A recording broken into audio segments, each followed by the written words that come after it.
এমন উত্তাল সময় সামাজিক যোগাযোগ মাধ্যমে রহস্যময় এক বার্তা দিয়েছেন জনপ্রিয় চিত্রনায়িকা শাবনূর। সালমান শাহর ব্যাপারটাই বলি, সালমান শাহ এত ভালো একটা ছেলে ছিল আর ওর কোনো বোন ছিল না। তো আজকে আমি দর্শকদের ক্লিয়ার করি, শাবনূর যদি আজ কল রেকর্ড করে এই সত্য কথাগুলো ফাঁস না করতেন তাহলে কেউ বিশ্বাসই করতেন না। হ্যাঁ বন্ধুরা, শাবনূর লাইভে এসে এমন এক গোপন তথ্য খুলে বলেছেন যা এখন আপনাদেরকে ভিডিওর মাধ্যমে দেখাবো। বন্ধুরা, সেই ভিডিওটি আবার দেখে নিন যেখানে কল রেকর্ডের মাধ্যমে শাবনূর একেবারে সব সত্য তথ্য তুলে ধরেছেন। চলুন সরাসরি সেই কল রেকর্ডটি শুনে নি তাহলে। সালমান শাহ যখন মরে গেল তারপর তোমাকে তার অসমাপ্ত ছবিগুলোতে কাজ করতে হয়েছিল, তার ডামি ইউজ করা হয়েছিল তার মতো দেখতে, পিঠ কাঁধ এরকম ছেলেদেরকে নিয়ে। তো তোমার নাচের দৃশ্যও করতে হয়েছিল, তোমার অ্যাক্টিংও করতে হয়েছিল। ওই সময়ের ফিলিংসটা কি ছিল সালমান শাহর মৃত্যুর কিছুদিন পরেই? মানে আমাকে যখন বললো যে দামির সাথে কাজ করতে হবে, দামি তো আর কিছু পারে না, মানে হাত নড়াতে পারে না, পা নড়াতে পারে না, ফেস দেখাতে পারছে না, সো সবকিছু আমাকে করতে হচ্ছে। তো ওই ক্ষেত্রে মানে আমার শিডিউল লেগেছিল অনেক বেশি। তুমি মেন্টালি তো এই জিনিসটা মেনে নেওয়াও কষ্ট ছিল, অনেক অনেক অনেক ঝামেলা হয়েছিল। তুমি কি কখনো কান্না করেছিলে এজন্য? অবভিয়াসলি একটা কোয়ার্টিস্ট নাই, খারাপ তো লাগবেই। এটা কেমন ধরনের প্রশ্ন? এবং তোমার সবচেয়ে ইম্পর্টেন্ট কোয়ার্টিস্ট তোমার লাইফে যাকে তুমি ভাই ডেকেছো, এবং সে তার অনুপস্থিতিতে তোমার এই শুটিং গুলো শেষ করতে হয়েছে, রিয়েলি টাফ। আজকে সালমান শাহ থাকলে হয়তো বা শাবনূর, সালমান শাহ অনেক অনেক মানে অনেক ভালো কিছু হতে পারতো। একটা অভিযোগ আছে, বা অভিযোগ ঠিক বলবো না, একটা রিউমার আছে যে মৌসুমী আপার সাথে দ্বন্দ্বের কারণে সালমান শাহ তোমাকে পিক করে। সেটা কি সত্যি? আমি আসলে জানি না, বিকজ এগুলো পার্সোনাল ব্যাপার, মানে অত ভেতরে তুমি জানো না, অত ভেতরের খবর আমি জানি না, বাট এটা আমি শুনেছি। এখন শোনার কথা আমি কখনোই কান দিই না। তোমার এবং আমি কখনো কারোর কথা শুনি না।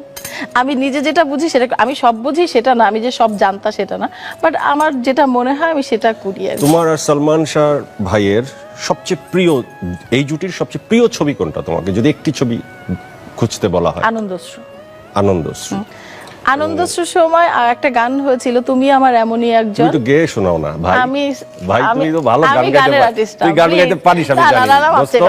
একটা বলিস না দোস্ত প্লিজ। আচ্ছা, খুব সুন্দর গানটা এটা। এখন আচ্ছা যদি পারি তাহলে লাস্টে একটু গাবো, বাট আমি কথা দিচ্ছি না। তুই এখন দুইটা লাইন গানা শুনি, তোর গলাটা একটু মানুষ শুনুক। তোর অগণিত ভক্ত। এখন কি গান গাওয়ার টাইম হলো? অগণিত ভক্ত। আর তোমার কি কথা আছে তুমি বলো প্লিজ। ওয়েল, আসলে একটা বড় ব্যাপার ক্লিয়ার হয়ে গেল। তোমাকে গান শোনানোর কিছু নেই এখন। না, তুমি গান আমাকে শোনাতে বলছি না, আমার মাধ্যমে মানুষকে শোনালা। তুমি তো সবসময় আমাকে মাধ্যম হিসেবে ব্যবহার করো। দর্শকদের সবসময় তুমি আমাকে মাধ্যম হিসেবে ব্যবহার করো। আমি জীবনেও না, আমি দর্শকদের এভাবে শোনাবো কেন? আমি দর্শকদের, তুমি যেমন সালমান ভাইকে ভাই ডাকছো, দাঁড়াও, মিউজিক লাগবে আমার, ঢোল তবলা লাগবে, সেটা সিঙ্গারদের লাগে, সেটা শাবনূরের লাগে না। তুমি যেমন সালমানকে ভাই ডাকছো, সালমান শাহকে, মরহুম সালমান শাহকে তুমি ভাই ডাকছো, তুমি তো রিয়াজকে ভাই ডাকো নাই। তাদেরকে তোমার হঠাৎ করে দেখে নায়ক মনে হয়ে গেল, সালমান শাহকে ভাই মনে হয়েছে। সালমান শাহ আমাকে পিচ্চি বলে ডাকতো, আর রিয়াজ তোমাকে কি বলে ডাকতো? আমরা সালমান শাহ বলতো তুই আমার ভাইয়ের মতো। এটা তো আমরা শুনে গেছি। রিয়াজ তোমাকে কি বলে ডাকতো? রিয়াজ আমাকে বলতো শাবনূর। কখনোই না, মিথ্যা কথা বলছো। তাহলে কি বলতো? বলো, কিছু একটা বলতো। বলো, তুমি এত জানতা, বলো না। তোমাকে খোলা শাবনূর বলবে, এটা আই ডোন্ট বিলিভ। আচ্ছা, পূর্ণিমা এসে বলে গেছে সিক্রেট। কিছু সিক্রেট আউট করো না, এখন তো সিক্রেট আউট করার সময় না। না ভাই, ওর বউ বাচ্চা আছে, তুমি এমন কথা বলো না।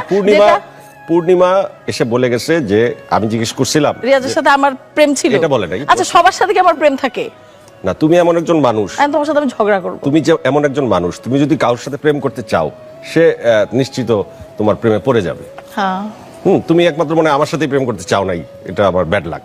এনিওয়ে, রিয়াজ ফেরদৌস তোমার পরবর্তী নায়ক, এই দুজনের মধ্যে অ্যাকর্ডিং টু অ্যাক্টিং তুমি কাকে এক দিবে, কাকে দুই দিবে?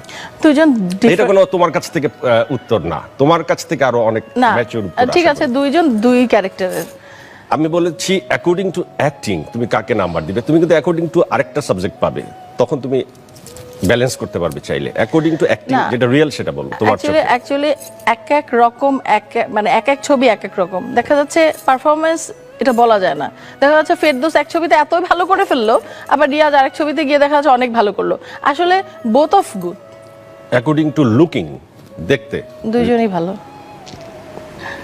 এবার রিয়াজ, ফেরদৌস এবং শাকিব তিনজনের আরেকজনকে এক্সট্রা আনতে হলো, কিন্তু তুমি রিয়াজ ফেরদৌসকে একদম সমান সমান করছো। এখন সাকিবকে দাঁড় করালাম।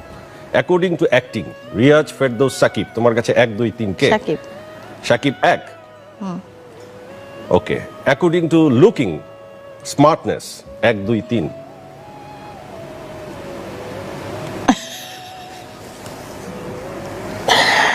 তিনজন 3 রকমের।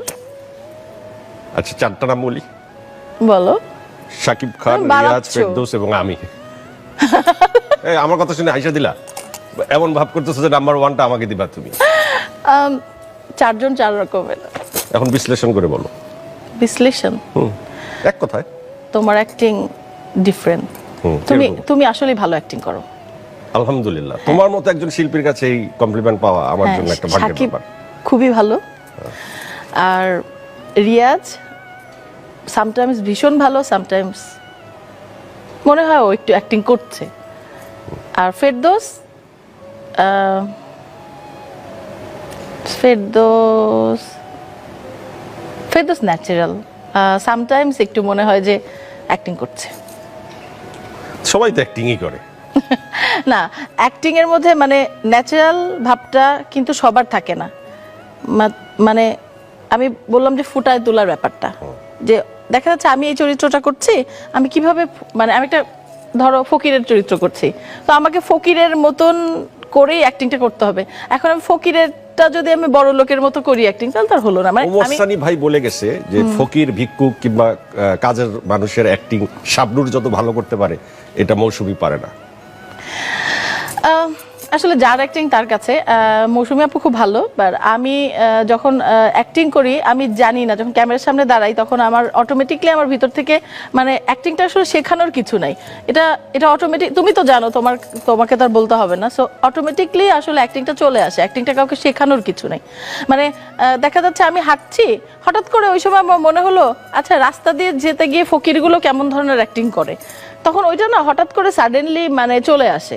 ওইটা কেমন করে আসে আমি নিজে, আমার মধ্যে মনে হয় শুটিং মানে আমি যখন পারফরমেন্স করতে যাই তখন সবাই বলে কি তুমি, আমি সেটের মধ্যে নর্মাল থাকি সব সময়, হাসি, এই হ্যাঁ হ্যাঁ করে হাসি, ওইখানে কথা বলি, ওইখানে কথা বলি, ওখানে দৌড়ায় যাই, এটা খাচ্ছি, দেখা যাচ্ছে মানে একটা শটের আগে মুখের মধ্যে এতগুলা খাবার হাফ হাফ করে খাচ্ছি, মজা করতেছি, সবার সাথে দৌড়াচ্ছি, তো সব ডিরেক্টর অনেক সব পাজেলড হয়ে যায়। মানে শাবনূর একটা কান্নার সিন, এখন দেখা যাচ্ছে একটা সিরিয়াস একটা কান্নার সিন, বাট ওইটার মধ্যে আমি হাসতেছি, মজা করতেছি, খেলতেছি, তারপরে তোমার একটা সিরিয়াস সিন, তুমি এগুলো কি করতেছো? তারপরে যখন আমার ক্যামেরা অ্যাকশন বলে তখন মনে হয় কি আমার মধ্যে কেউ যেন একটা ভর করে। সো আমি জানি না কেন কিভাবে অ্যাক্টিংটা করতে এটা আসলে তুমি বাই বর্ন অ্যাক্ট্রেস, কারণ এরকম আমি আসলে মনে করি যে তোমার ক্ষেত্রে এটা সত্যি। তোমাকে আমি কাছ থেকে দেখেছি এবং তুমি যখন অ্যাকশন বলা হয় ইউ আর সামথিং ডিফারেন্ট। হ্যাঁ, তুমি তো দেখছো যে আমি আসলে শুটিং এর আগে সিরিয়াস থাকি না, একদমই ডিফারেন্ট। এটাই তোমার ম্যাজিক এবং আমার মনে হয় এটা একদম আল্লাহ প্রদত্ত, যে কারণে তুমি বাংলাদেশের সবচেয়ে বেস্ট অ্যাক্ট্রেস তোমাকে বলা হয়। তুমি কাকে ফলো করো নেক্সট মানে তোমার আগের জেনারেশনের, ববিতা ম্যাডাম, শাবানা ম্যাডাম না কবরী ম্যাডাম, কার মতো হতে চাও তুমি নেক্সট 10 ইয়ার্স বা 12 ইয়ার্স পর? কার পার্সোনালিটিটা ক্যারি করতে চাও? শাবানা ম্যাডামের মতো, ববিতা ম্যাডামের মতো না কবরী ম্যাডামের মতো? অফকোর্স শাবানা। এবং বাংলাদেশের মানুষ, ফিল্মের দর্শকরা শাবানা ম্যাডামের পরেই তোমার নাম নেয়। So I am so happy যে তোমার সাথে আমি বসে কথা বলছি। শাকিব খান এখন বাংলাদেশের নাম্বার 1 সেলিব্রিটি। একটা সময় ছিল যে তোমার সাথে সাথে তাকে অ্যাক্টিং করতে হয়েছে সেকেন্ড হিরো হিসেবে, যেখানে রিয়াজ ভাই বা ফেরদৌস ভাই তারা মেইন ক্যারেক্টারে থাকতো, সাকিব সেকেন্ড ক্যারেক্টারে থাকতো, এবং তুমি তাকে অনেক বেশি প্রায়োরিটি দিয়েছো পরের দিকে। তারপর তোমার একটা দীর্ঘ অনুপস্থিতিতে শাকিব খান বাংলাদেশের কিং খানে পরিণত হয়েছে। তুমি এটা প্রাউড ফিল করো বা তোমার অবদানটা কি? অবশ্যই প্রাউড ফিল করি, কারণ যে যার জায়গায় সবসময় কোনো নতুন কেউ আসলে সবসময় সে শাবনূর হতে চায়, কিংবা ববিতা হতে চায়, কিংবা শাবানা ম্যাডাম হতে চায়, তো সবারই একটা আশা থাকে। তো সাকিবের চেষ্টায় সাকিব খান আজকে সাকিব খান হয়েছে, এবং অন্যেরা শাকিব খান হতে চেষ্টা করে, মানে সবাই শাকিব খান হতে চেষ্টা করে, যখন যে বিকজ হি ইজ কিং খান, যখন যে কিং খান থাকে, যখন যে আমি এখন কিং খানকে ফলো করতে চাই, যদিও আমি কোনো খান না। ভণ্ড হলাম প্রেমের কারণে।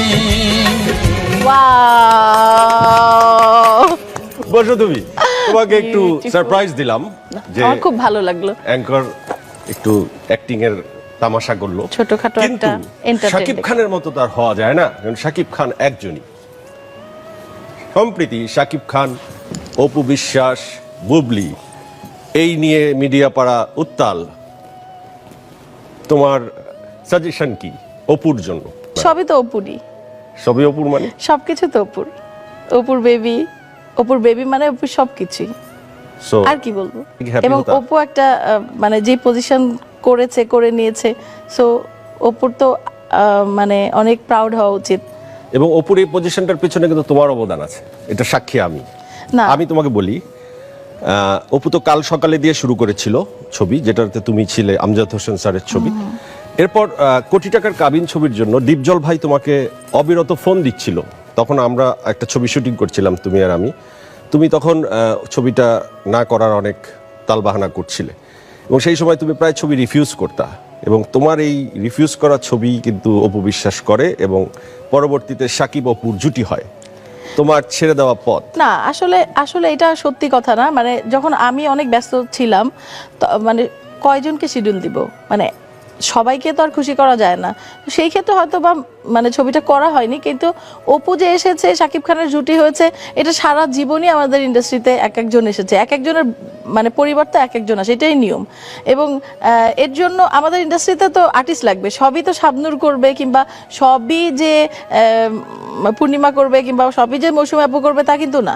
মানে সবাই মিলিতভাবে, এবং আর্টিস্ট যুগে যুগে আসবে, সারা জীবন আসছে, সব সময় আর্টিস্ট ছিল, থাকবে, আসবে, এটাই নিয়ম। সো এটার জন্য তো তোমার কোনো ক্রেডিট তুমি দিতে চাও না তোমাকে এই ব্যাপারে? না, যার যার যোগ্যতায় শেষে উঠেছে। আমার কথা হচ্ছে, হ্যাঁ, আমরা যখন একসাথে কাজ করেছি হয়তো বা কিছু কিছু একে অপরকে হেল্প করেছি, কিন্তু ওর যোগ্যতায় ও উঠেছে, এটা আল্লাহর রহমত, আর ওর চেষ্টায় ও উঠে। শাবনূরের এই কল রেকর্ডের মাধ্যমে আপনারা বুঝতেই পারলেন যে নায়িকা শাবনূর তিনি কত সত্য কথা বলেছিলেন, এবং তিনি সালমান শাহ সম্পর্কে বললেন সালমান শাহ তাকে পিচ্ছি বলে ডাকতো, মানে তিনি অনেকই ছোট ছিলেন সালমান শাহর সময়। এবং সালমান শাহ তাকে এটাও বলছো যে তোমার জন্য যেন মুভি লেট না হয়, কারণ আমাকে এখানে শুটিং করার পর আমাকে অন্য জায়গাতেও শুটিং করতে হবে, আমি অনেক কন্ট্রাক্ট সাইন করেছি। বন্ধুরা, কিন্তু দেখা যায় যে এই শাবনূরকে ফাঁসানোর চেষ্টা করা হয়েছিল, তাকে কোনোভাবে একেবারেই হেনস্থ করা যায় এমন চেষ্টা করেছিলেন সামিরা, ডন এবং মোহাম্মদ আজিজ ভাই। তাদের সাথে যুক্ত ছিল আরও আসামিরা, কিন্তু এখন যখন 30 বছর পর তাদের দোষ প্রমাণ হয়ে গেল, তখন তারা আর কি করবে? কথাই আছে না, সত্য কখনো গোপন থাকে না। বন্ধুরা, এই ভিডিওটির মাধ্যমে আপনাদের কী রায় তা আপনারা কমেন্টে জানিয়ে দেবেন, এবং শাবনূর এবং দোষী না সামিরা সবথেকে বড় দোষী সেটা কমেন্টে জানিয়ে দেবেন। ততক্ষণ এদের খেয়াল রাখতে ভুলবেন না। ধন্যবাদ।